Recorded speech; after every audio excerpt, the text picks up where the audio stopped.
service, which is Birmingham Moor Street. Please take this time to have a good look around, make sure you have all of your personal belongings with you, and please do take care when you are stepping from the train onto the platform.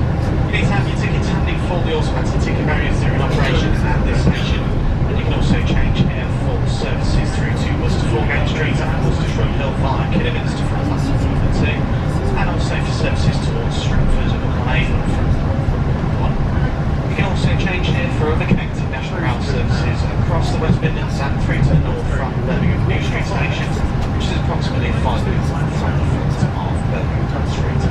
On behalf of Chiltern Railways today, I'd like to thank you for travelling with us. Hope you've had a pleasant journey on our brand new Explorer Part 5 trains, and wish you a very pleasant rest of the afternoon. Our next station stop is Birmingham Moor Street, where this service terminates. Change please, or change.